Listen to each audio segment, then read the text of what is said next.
Qu'on le veuille ou non, la météo, c'est l'un des sujets qui fait le plus réagir. C'est polarisant. J'ai jamais vu autant de haine quand on parle de météo. Alors aujourd'hui, on va essayer de démystifier le vrai du faux. On entend toutes sortes d'affaires sur les réseaux sociaux. J'entends toutes sortes d'affaires quand je vais à l'épicerie aussi.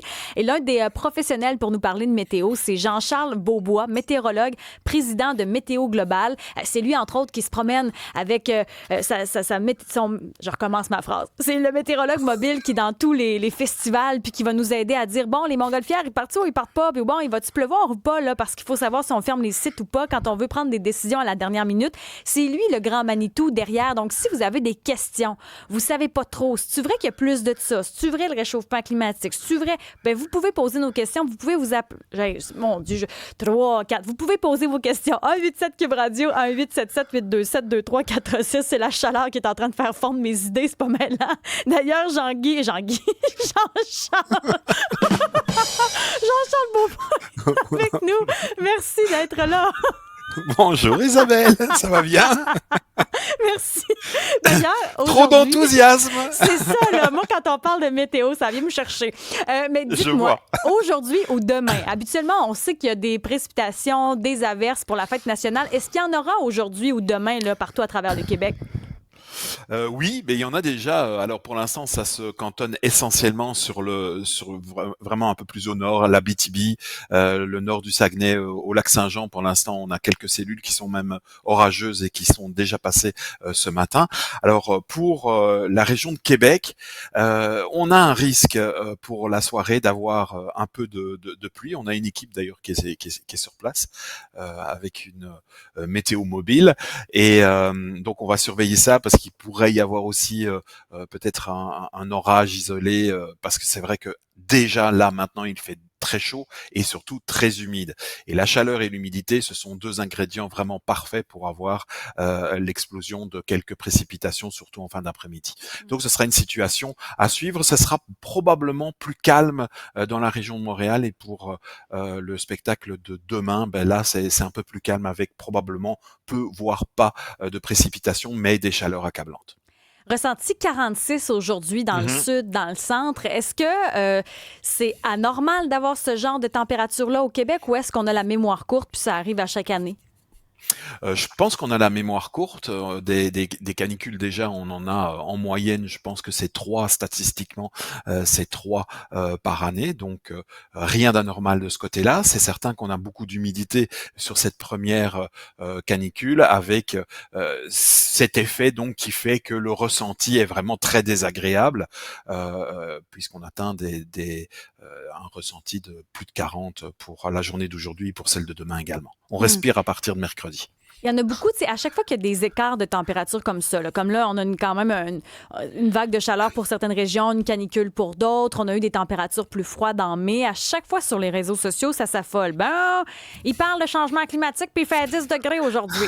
Puis t'as les autres qui disent, ben voyons donc, la Terre brûle. On en est où avec ça? Est-ce qu'il y a un réchauffement? Est-ce que c'est un dérèglement des saisons? Aidez-nous. Je pense que ce serait stupide de dire qu'il n'y a pas d'évolution climatique ou de changement climatique pour l'instant.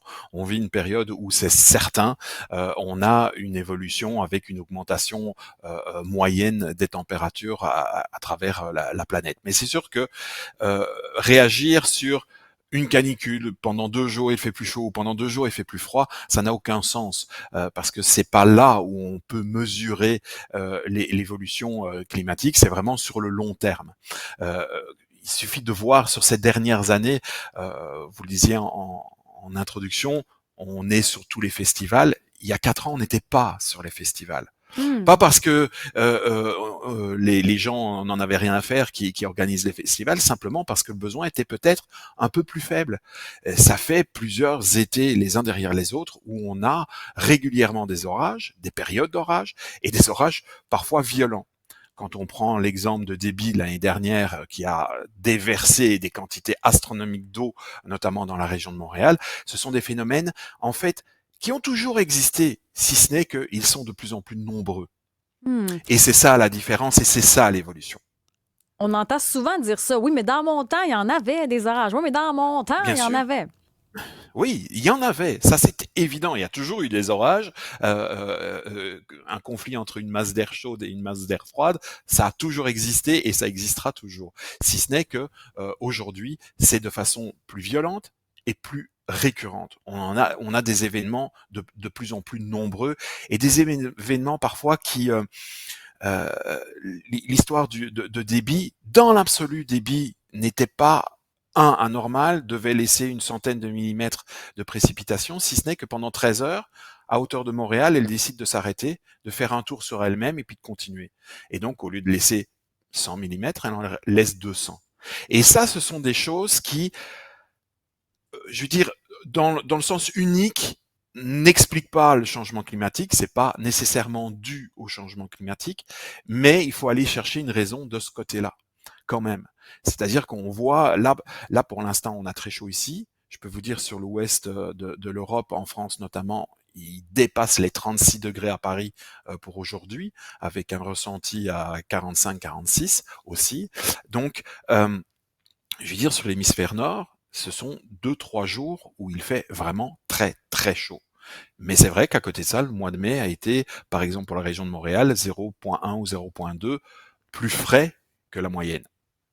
Est-ce qu'on confond climatologie et météo sur la place publique? Je pense, oui, je pense c'est une très bonne question parce que oui, c'est vrai, il y a une grosse différence. C'est-à-dire que la météorologie, c'est l'analyse des phénomènes au jour le jour. Quel temps il va faire cet après-midi, quel temps il va faire demain. La climatologie, c'est une analyse sur des décennies. Et même pas une décennie, c'est sur plusieurs décennies. C'est essayer de voir la récurrence des phénomènes, s'ils s'aggravent, s'ils sont euh, plus réguliers, etc. Puis, au-delà de ça même, on mélange parfois des choses supplémentaires. Je vais prendre un exemple très concret.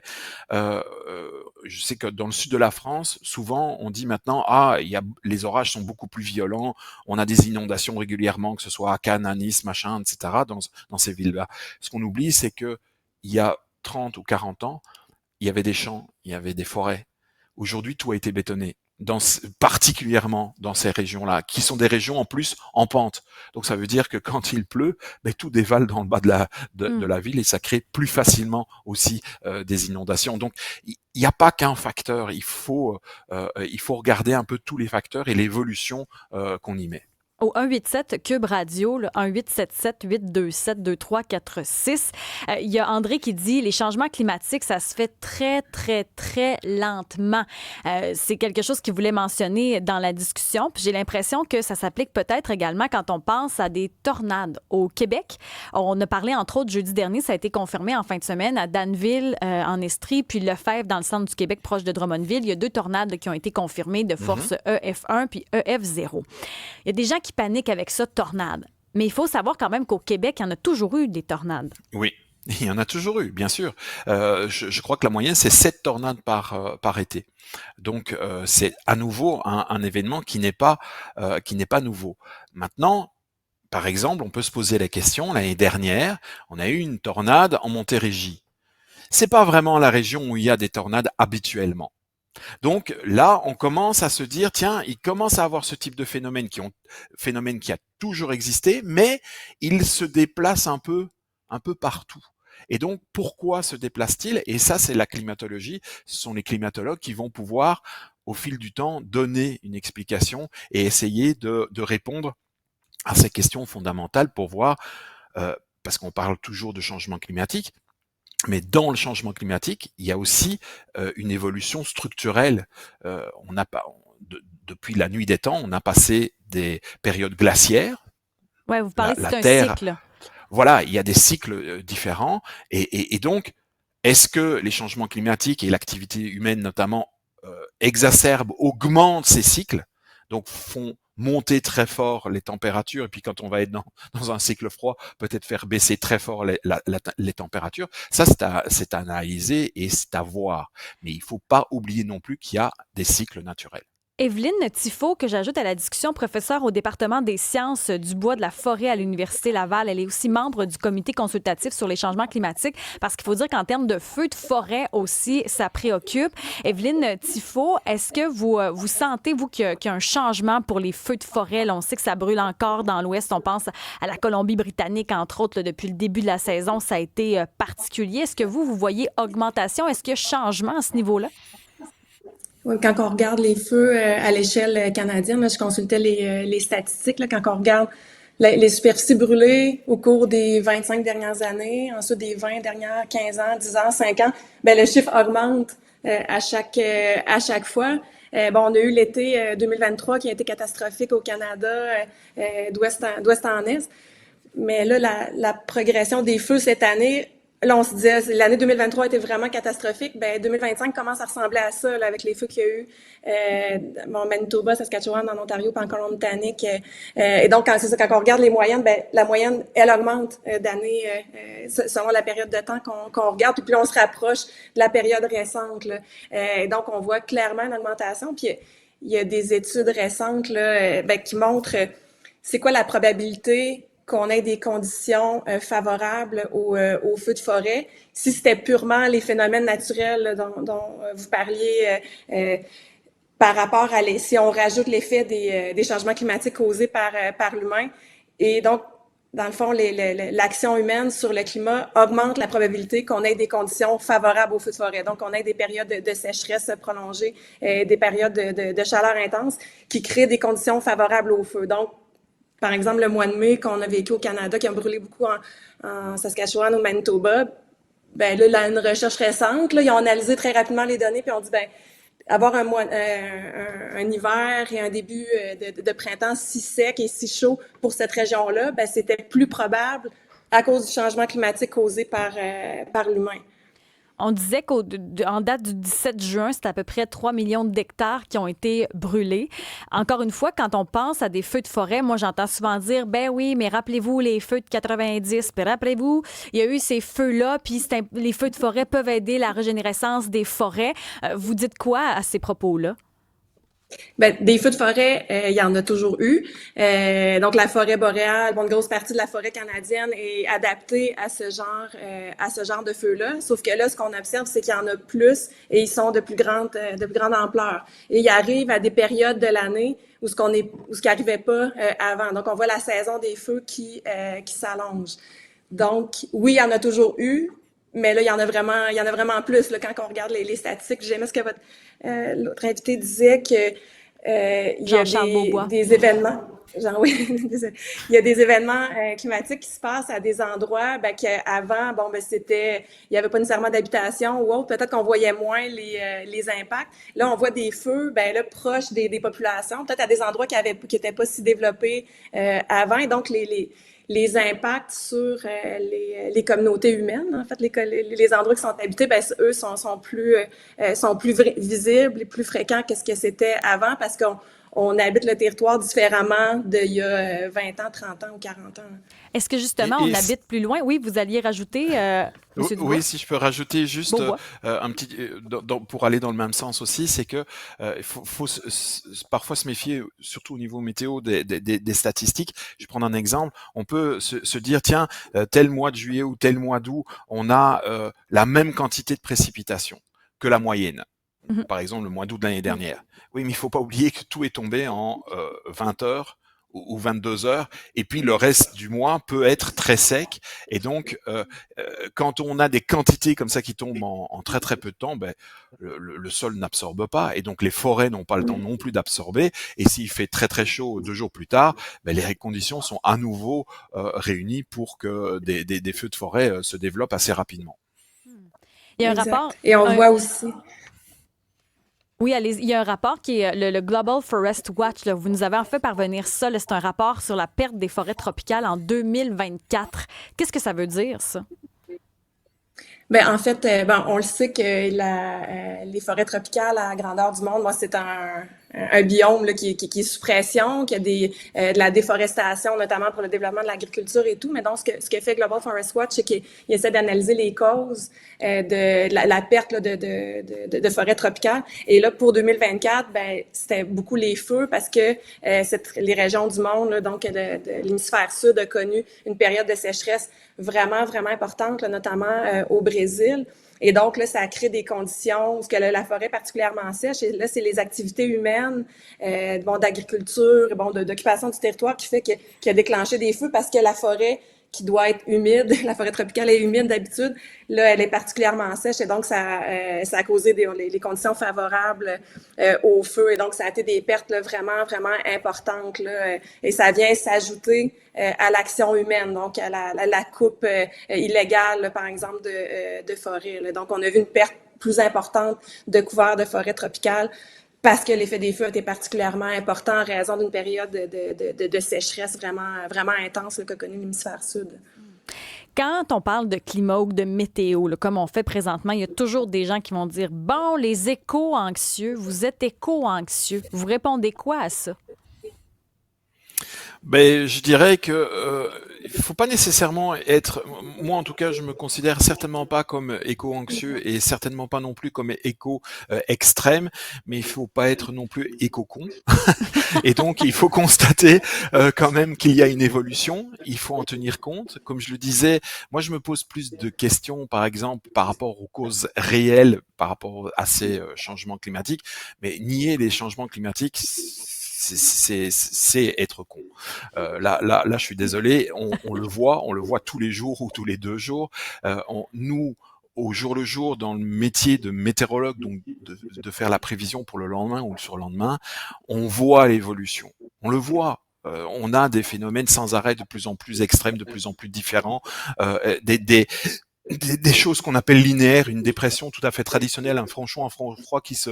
Ben non, maintenant... elle peut s'arrêter, elle peut ce sont ces types de phénomènes, par exemple, qui créent d'énormes problèmes. Le fait d'une dépression qui se retrouve bloquée, qui tourne sur elle-même pendant une 24 heures, on l'a vu à Valence l'année dernière, les images catastrophiques, on l'a vu à Cannes, même chose, c'était le même phénomène, on l'a vu à Liège en Belgique, c'était le même phénomène. Ici, pour Débit, c'était le même phénomène. Cet hiver, on l'a eu, même si on l'a pas eu, et si les gens ne se rendent pas compte que ce phénomène existe parce que on dit tiens, on annonce 25 cm. Oui, mais normalement, c'est une dépression qui devrait laisser 10 cm. Si ce n'est que comme elle s'est arrêtée, elle a laissé 25 cm. Ça a été prévu, ok, correct. Mais de nouveau, ce sont des phénomènes qui aujourd'hui ont des conséquences rapides sur l'écosystème général. 1-877-827-2346 pour nous joindre. Gilles est avec nous. Gilles, vous aviez envie d'ajouter votre voix là, à ces météorialités là, sur la météo. Donc, vous avez vu des changements au fil des années? Oui, vous m'entendez bien? Oui. OK, oui. Tu sais, moi, j'ai 62 ans aujourd'hui, puis si je compare, que ce soit l'hiver québécois ou peu importe la température, je vois vraiment une grosse différence. Que ce soit au niveau des hivers québécois, là, du moins 20 puis du moins 30, c'était régulier, tu sais, à mon époque. Il y avait plus de neige, des grosses tempêtes de neige, puis si je regarde au niveau des étés, des autres saisons, il n'y avait pas des écarts comme ça aussi marquants, tu sais. Des fois, là, ça passe comme là, on va passer, là, dans 2 jours, d'une différence de 11 degrés en l'espace de 3-4 heures. Tu sais, des écarts comme ça, il n'y avait pas ça souvent. C'est comme si le climat, il est déchaîné comparativement à ce qu'il était plus stable quand j'avais 10-15 ans. Donc, dans les années 70. Est-ce que ça vous inquiète ou ça vous perturbe, ça? C'est pas quelque chose qui m'inquiète beaucoup. La seule perturbation que j'ai, c'est la peur que ça parte en peur. Je sais pas comment le dire autrement. Non, mais je comprends que ça dégénère. C'est pas quelque chose... Pardon? Que ça dégénère. Là, vous avez peur que ça ne fasse qu'augmenter. La peur que ça dégénère, mais ça me crée pas d'anxiété ou d'éco-anxiété, comme vous disiez tantôt, là. Ça me crée pas ça. je suis quand même serein là-dedans, mais je suis quand même pas fou non plus.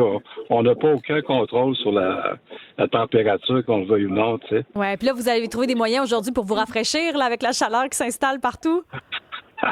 Oui. Premièrement, d'aller prendre un café dans mon auto à la climatisée. Ah, combattre le chaud par le chaud!